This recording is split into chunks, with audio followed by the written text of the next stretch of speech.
What is your impression of your school uniform? You love it because it is an important part of your useful memories, or you hate it because of its ugly color and rough texture.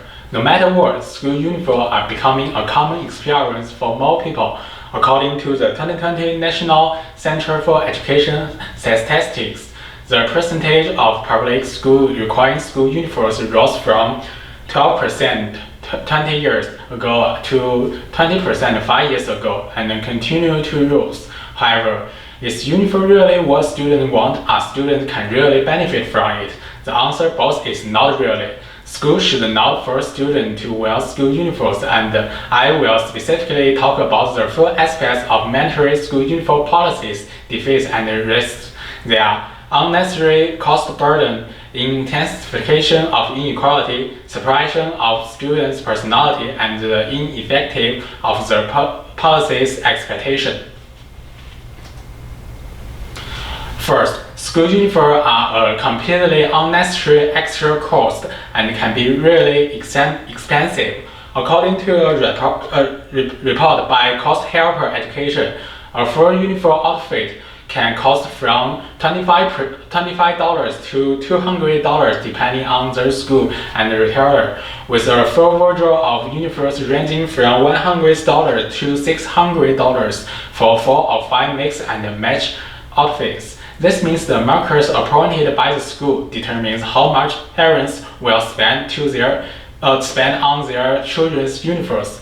Such costs, which are destined to be incorrect, but not exactly how much, are no problem for well-off families. But what about those who are struggling finances? Official statistics from the U.S. Census Bureau estimates that 40 million people in the United States were in poverty in 2017, accounting for 12.3% of the total population. What should we as the financial burden to those families by the unnecessary school uniforms?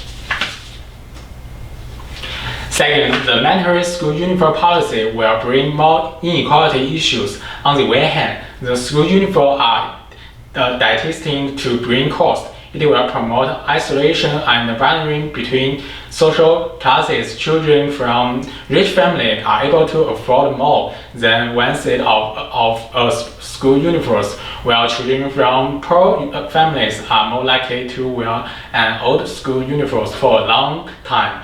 When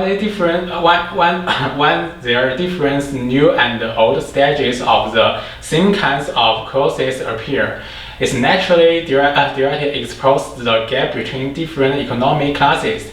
This is undoubtedly in conflict with the efforts of the right to free education. Besides, the mandatory school uniform policy will also intensify gender discriminations, because common school uniforms are mostly divided into men's and women's style, ignoring the LGBT group. However, according to a UCLA report in 2020, a limited percentage of U.S. youth who are LGBT or transgender is 9.54%. We can see that LGBT group make up a large percentage of the school population. Therefore, we should not use the school uniforms, which is always catering to gender stereotypes, to ignore and marginalize those LGBTQ people's gender identity. Third, the mandatory school uniform policy makes most students uncomfortable and restricted. According to data survey results from Scholarlist, about 80% of students in primary and middle school across the United States say no to school uniforms. Since as the main group wearing the school uniforms, most students are dissatisfied with them. What reason do we have to continue to implement the mandatory school uniform policy? If we ignore the most opinions of the students, isn't it restricting their freedom of speech protected by the First Amendment? In addition, the restrictions imposed by school uniforms on students are also embodied in hindering personal development.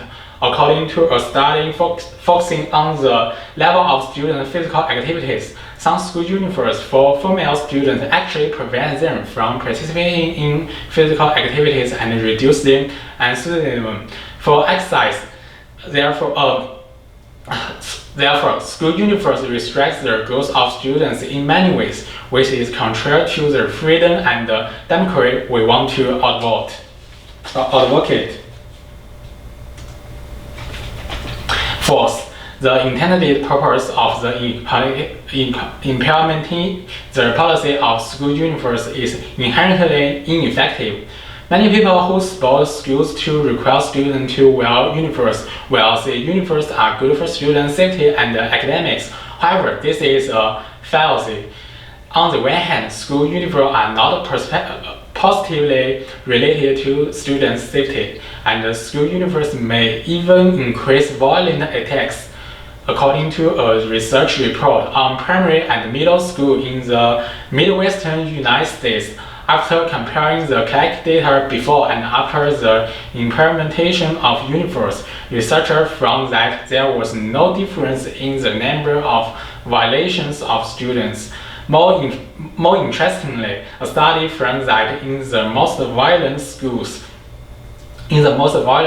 school uniform increased the average number of attacks per year by about 14 incidents. This proves that the purpose of school uniforms to improve the safety of students may not be achieved and often accompanied by the opposite effort. On the other hand, school uniforms usually do not improve school academic performance. According to the announced report of a national symbol of 10th grade, campus uniforms did not affect student behavior, violation rate, and learning attitude. Besides, school uniforms even have a negative impact on their academic performance because the students show negativity in their enthusiasm and creativity. Therefore, the positive effect that some people supposedly believe uniform can have on students in terms of safety and academic is nonsense.